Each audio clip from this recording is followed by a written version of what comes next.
नमस्कार, स्वागत है आपका केदारखंड एक्सप्रेस न्यूज में। मैं हूं आपके साथ कुलदीप राणा आजाद। पहाड़ के गिरते तापमान के बीच नगर निकाय चुनाव की तपिश ने यहां के माहौल को गर्मा रखा है। चुनाव प्रचार का अंतिम चरण में पहुंच गया है। इस वक्त हम तिलवाड़ा नगर पंचायत में हैं और मेरे साथ जो कांग्रेस की प्रत्याशी हैं सीमा देवी, वो मौजूद हैं। मैम, पहले तो बहुत स्वागत है आपका। जी, धन्यवाद। जय श्री केदार। मैं नगर पंचायत तिलवाड़ा की कांग्रेस प्रत्याशी सीमा देवी आप सभी का स्वागत करती हूँ। अच्छा, पहला सवाल मैं यहीं से शुरू करता हूँ। आपकी उम्र अभी काफ़ी छोटी है और पढ़े लिखे आप काफ़ी हैं। राजनीति का रास्ता कैसे चुना, वो भी सीधे अध्यक्ष पर, छोटे सभासद नहीं, छोटे सीधे अध्यक्ष के तौर पे? जी, राजनीति में आने का मेरा यही है कि जन सेवा करना चाहती हूँ।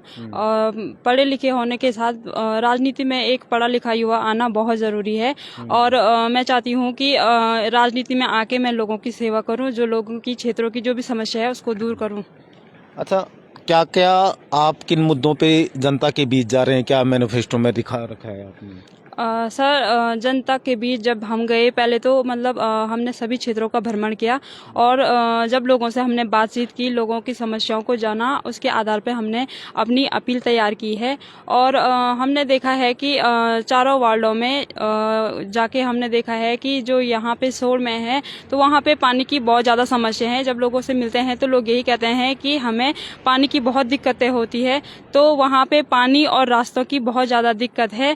इसके लिए हमने अपनी प्राथमिकता में सबसे पहले यही रखा है कि जल आपूर्ति के लिए हम अपना वो प्रयास करेंगे और जो लो वोल्टेज की समस्या है उसको दूर करके और बिजली के खंभों को उचित स्थान पर लगा दिया जाएगा और प्रत्येक वार्ड में हम जो मुख्य द्वार होता है वहाँ पे भव्य गेट का निर्माण हम करेंगे और जो चारों वार्डों में हम बच्चों के खेलने के लिए एक एक पार्क का निर्माण करेंगे। तिलवाड़ा ये जो केदारनाथ की यात्रा है उसके लिहाज से काफ़ी महत्वपूर्ण पड़ाव है। जो गंगोत्री यमुनोत्री की यात्रा आती है चिरबटिया होते हुए, वो भी तिलवाड़ा में पर, इस लिहाज से यात्रा में काफ़ी भीड़ भाड़ वाला वहाँ पर रहता है, जाम की अक्सर समय। इसको लेकर क्या विजन दिमाग में है? सर, यहाँ पे मतलब यातायात का बहुत ज़्यादा प्रभाव पड़ता है, ये एक मुख्य पॉइंट है यातायात की दृष्टि से। तो यहाँ पे पार्किंग की बहुत ज़्यादा असुविधा है। यहाँ पे मतलब यातायात सीजन के टाइम पे बहुत ज़्यादा जाम लग जाते हैं, तो यहाँ पे एक खुली पार्किंग का होना बहुत ज़रूरी है। जो यहाँ पे हमारे तिलवाड़ा नगर क्षेत्र में जो पार्किंग है वो अभी जिला पंचायत के अधीन है, तो हम चाहते हैं कि वो नगर पंचायत में उसको लाया जाए, जिससे यहाँ पे थोड़ा से लोगों को रोजगार भी मिल जाए। जी, नगर पालिका की आय भी, हाँ जी, आय का साधन भी बन जाएगा। अच्छा, जो एनएच से प्रभावित व्यापारी हैं, बहुत सारे व्यापारी एनएच से प्रभावित हैं और अभी भी उनकी मांगें पूरी नहीं, इसको लेकर कोई भी सरकार की तरफ से जो मतलब मकान मालिक हैं उनको तो मुआवजा मिल गया है, लेकिन इसके साथ जो व्यापारी लोग हैं उनको कोई भी मुआवजा नहीं मिला है। तो उनकी तरफ से भी ये हमारे लिए ये सुझाव आया है कि हम भी उनके लिए मतलब मुआवजा दिलाएं, क्योंकि लोग कई सालों से अपना व्यापार चला रहे हैं और उसी पे उनकी रोजी रोटी चलती है। तो ये जो सड़क चौड़ीकरण का जो काम चल रहा है, इसकी वजह से व्यापारियों को बहुत ज़्यादा दिक्कतें हो रही है। वो उन लोगों को मुआवजा नहीं मिला तो मतलब परिवार का जो भी खर्चा होता है, रोजगार बहुत प्रभावित हो चुका है। तो इसके लिए व्यापारियों की तरफ भी हम लोगों को मतलब हम के सरकार को ये सब देखना चाहिए और उनको मुआवजा दिलाना चाहिए। कूड़ा निस्तारण को लेकर पिछली जो जितने भी बोर्ड बने हैं, बोर्डों का गठन हुआ, अब तक कूड़ा निस्तारण केंद्र नहीं बना पाए हैं। राष्ट्रीय राजमार्ग पर ही कूड़ा पड़ा रहता है, इसको लेकर किस तरह से कार्रवाई करेंगे? सर, जो नगर पंचायत तिलवाड़ा है यहाँ पे कूड़े की वाकई बहुत ज़्यादा दिक्कतें हैं। कूड़ा मतलब लोग कहीं पे भी छोड़ देते हैं, तो हमने ये प्रस्ताव रखा है, हमारी ये प्राथमिकता रहेगी कि जो हमारा कूड़ा है उसको यहाँ से मतलब कहीं नगर से दूरस्थ क्षेत्र पर उसको डंप किया जाएगा, जिससे नगर क्षेत्र स्वस्थ और साफ रहेगा।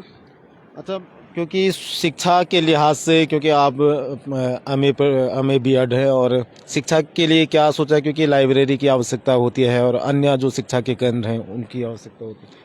सर क्योंकि कई मतलब जो परिवार हैं या कई यूथ ऐसे होते हैं जो कोचिंग नहीं ले पाते हैं, उनके पास पर्याप्त आय के इतने साधन नहीं हो पाते हैं कि वो कोचिंग सेंटर में जाए, तो इसके लिए एक लाइब्रेरी का होना बहुत ज़रूरी है, जिससे मतलब वो उन लोगों के लिए अपने रोजगार के लिए वो लाइब्रेरी में आके फ्री में अपना ज्ञान प्राप्त करके और रोजगार के लिए उन्हें अवसर प्राप्त हो। कोचिंग का जो उनका पैसा होता है वो थोड़ा बच जाए और उन लोगों को इससे सुविधा हो। क्या करेंगे इस क्षेत्र में? सर लाइब्रेरी को खोलने का प्रयास करेंगे तिलवाड़ा मेन मार्केट में। अच्छा, क्योंकि ये तो आपके मुद्दे थे, अब लड़ाई की बात करते हैं, राजनीतिक लड़ाई।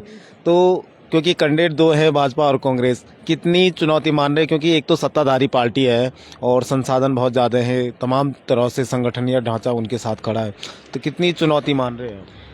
सर चुनौती तो मैं नहीं मानती हूँ, क्योंकि राजनीति पक्ष विपक्ष में जो भी लोग, अब क्या है कि हमारे जो लोग हैं, जनता है, वो समझ रही है चीज़ों को, और वो पार्टी नहीं देखते हुए वो कैंडिडेट देख रही है, कैंडिडेट की योग्यता देख रही है। और जब हम लोगों से बातचीत करते हैं तो लोग भी यही बोल रहे हैं कि ये छोटा चुनाव है, इसमें मतलब पार्टियों का इतना वो नहीं है, मतलब जो इंसान भूमिका नहीं है, जो ज़्यादा मतलब क्षेत्र का विकास करेगा, जो कैंडिडेट में वो योग्यता होगी, हम वो चूज कर रहे हैं। तो लोगों से बातचीत करके काफ़ी मतलब हमें क्लियर हो गया है कि मतलब लोग पार्टी पक्ष विपक्ष इतना वो महत्वपूर्ण नहीं रखते हैं, लोग कैंडिडेट में कंपेरिजन कर रहे हैं। तो कितना समर्थन मिल पा रहा है लोगों से? सर समर्थन तो बहुत मिल रहा है जनता से, और उनसे बातचीत करके हमें भी मतलब बहुत अच्छा लग रहा है, जिस तरह से मतलब जो विपक्ष पार्टी है हमारी जनता को हमेशा बेवकूफ़ बना रही है, उससे तो मतलब अच्छा फील होता है, अच्छा समर्थन उनसे मिल रहा है। विपक्ष पार्टी सिर्फ मतलब मोदी जी के नाम पे वोट मांग रहे हैं। मेरा मानना ये है कि ये हमारा नगर का चुनाव है, तो इसमें मोदी जी काम करने नहीं आएंगे। मोदी जी के नाम पे वोट मांगना सरासर गलत होगा और ये जनता के साथ धोखा है। और जो विपक्ष पार्टी की घोषणाएं हैं हमने वो देखी, तो उन लोगों की घोषणाओं में ये है कि वो लोग कहते हैं कि जो विधायक जी या मुख्यमंत्री जी हैं, जो उन्होंने घोषणाएं की हैं, हम उन पे काम करेंगे। तो मेरा मानना ये है कि जो लोकसभा और विधानसभा होते हैं उनके जो चुनाव होते हैं उनके समीकरण अलग होते हैं, लेकिन जो ये नगर निकाय चुनाव होते हैं इनके समीकरण अलग होते हैं। तो मतलब जो विधायक जी हैं और या फिर जो मुख्यमंत्री जी हैं, वो जो घोषणाएं करेंगे वो तो उन पर उनको कार्य करना ही है, चाहे कोई भी पार्टी हो, क्योंकि उनके लिए सभी पार्टियां एक समान हैं और फिर अपने क्षेत्र का विकास करना उनका कार्य है। जो भी योजनाएं हैं वो तो लाएंगे ही, लेकिन मैं मानती हूँ कि अपने आप में हमें इतनी योग्यता रखनी चाहिए कि हम पार्टी के नाम पे या फिर जो हमारे बड़े बड़े नेता हैं उनके मतलब उनके थ्रू हम ना वो करें, खुद अपनी योग्यता के अनुसार हम कार्य करेंगे। और मुझे पूर्ण विश्वास है कि अगर जनता मुझे चुनती है तो जो मुख्यमंत्री या फिर जो विधायक जी ने जो भी घोषणाएं की है वो उन पर जरूर काम करेंगे, अगर जनता मुझे चुनती है, क्योंकि मैं अपनी योग्यता से, अपने कार्य क्षमता से कार्य करूंगी। क्या अपील करना चाहेंगे जनता से, क्योंकि अब कल आखिरी समय है प्रचार का, 5 बजे थम जाएगा, क्या अपील करना चाहेंगे? मैं अपनी देवतुल्य जनता से, तिलवाड़ा की समस्त जनता से विनम्र निवेदन करती हूँ कि आप लोग ज़्यादा से ज़्यादा वोट करें और मुझे अपना सहयोग दें और अपना आशीर्वाद बनाए रखें। धन्यवाद। हमारे साथ अंकुर रौथाण जी हैं, जो चुनाव प्रभारी के तौर पे तिलवाड़ा में कांग्रेस की तरफ से कमान संभाले। पहले तो बहुत स्वागत है। बहुत बहुत धन्यवाद कुलदीप भाई। केदारखंड एक्सप्रेस के सभी सम्मानित दर्शकों को मेरा प्रणाम। कैसा चल रहा है माहौल? बहुत अच्छा है। अभी जैसा कि हमारी प्रत्याशी जी ने कहा, सबसे पहले मैं कांग्रेस हाईकमान का धन्यवाद करता हूं कि आपने एक बहुत ही पढ़ी लिखी महिला को यहां पे प्रत्याशी बनाया है। इसके लिए कांग्रेस हाईकमान का बहुत बहुत धन्यवाद। अच्छा, क्योंकि यहाँ पे कैंडिडेट बहुत कम है, सीधे तौर पे भाजपा से लड़ाई है आपकी, तो क्योंकि संगठन और जो सरकार का अपना जिस तरह से हमने केदारनाथ चुनाव में देखा, पूरी ताकत मशीनरी झोंक रखी थी, यहाँ पे कितनी चुनौती लग रही है? चुनौतियां देखिए हर चुनाव में होती हैं, लेकिन 15 दिन से मैं भी इस क्षेत्र में घूम रहा हूं, जनता से मिल रहा हूं। कई बार जो है 15-20 लोगों से बैठ कर के चर्चाएं हो रही हैं हर क्षेत्र में, और एक एक व्यक्ति को हम 5-6 बार मिल चुके हैं। तो निश्चित रूप से ये एक परिवर्तन का चुनाव है। सत्ता दल को लोग जो है इस चुनाव में जो है प्रॉपर तिलवाड़ा की मैं बात करूं तो लोग सबक सिखाना चाहते हैं, क्योंकि केदारनाथ चुनाव की आपने बात की, अभी 2 महीने ही वहां पे हो रहे हैं और लोग अभी से पछताना शुरू हो गए हैं कि केदारनाथ में जो है कांग्रेस प्रत्याशी मनोज रावत जी जीत रहे थे, और 18 तारीख जो प्रचार का अंतिम दिन था उसके बाद भारतीय जनता पार्टी ने शासन प्रशासन पूरा जोर लगा करके जिस तरीके से कांग्रेस प्रत्याशी को हराया है, निश्चित रूप से वो चुनाव मनोज रावत जी जीत रहे थे। और धनबल का जो प्रयोग वहां पे किया गया, शासन प्रशासन का बड़े बड़े अधिकारी यहाँ पर जो है बीजेपी के लिए काम कर रहे थे। तो इस चुनाव में जनता जानती है, क्योंकि ये अगस्तमुनि का बिल्कुल नजदीकी क्षेत्र है, केदारनाथ विधानसभा से लगा हुआ क्षेत्र है, तो यहाँ के वोटरों को भी पता है कि केदारनाथ में क्या हुआ। इसलिए ये चुनाव जो है बैलेट पेपर का चुनाव है, ईवीएम का चुनाव नहीं है। इसलिए हमें पूर्ण विश्वास है कि जनता जो है कांग्रेस के पक्ष में है। आपने जो है सत्ता दल की बात की, तो 2022 का उपचुनाव था, आप ठीक उसके उलट यहाँ पर जो है रिजल्ट देखेंगे, क्योंकि सभी जगह बोल रहे हैं लोग कि सीमा देवी बहुत पढ़ी लिखी हैं, सुयोग्य प्रत्याशी हैं, उनकी घोषणा पत्र में जितनी भी घोषणाएं हैं उन्होंने कर रखी हैं, निश्चित रूप से उन पर अमल किया जाएगा। और मैं पहली बार देख रहा हूं कि एक ऐसी प्रत्याशी जिनको गरीबों का जो है लाइब्रेरी की उन्होंने बात की, उनके बच्चे लाइब्रेरी में आ सके, जिनके पास जो है पैसा नहीं रहता है कोचिंग सेंटर में जाने का, वो अपना जो है पढ़ाई का समय जो है लाइब्रेरी में व्यतीत कर सकें, कंपटीशन की तैयारी कर सकें।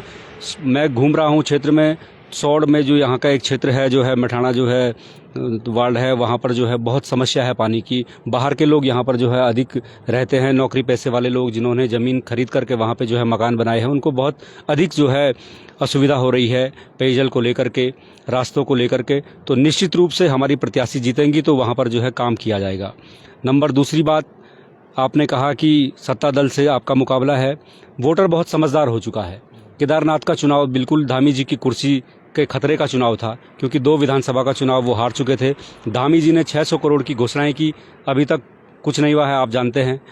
आज जो है मनोज रावत जी का जो चुनाव था, लोग पछता रहे हैं कि एक पढ़े लिखे व्यक्ति को जो है हमने चुनाव हरा दिया है। लेकिन निकाय चुनाव में जनता जानती है कि ये बहुत छोटा चुनाव है। जैसा कि हमारी प्रत्याशी जी ने कहा कि मोदी जी के नाम पर अभी वोट मांग रहे हैं, और आप खुद जानते हैं कि लोकसभा के चुनाव के बाद मोदी जी की लोकप्रियता में डाउनफॉल शुरू हो चुका है। वो 400 पार का नारा लगा रहे थे, 240 सीटों पर अटक गए।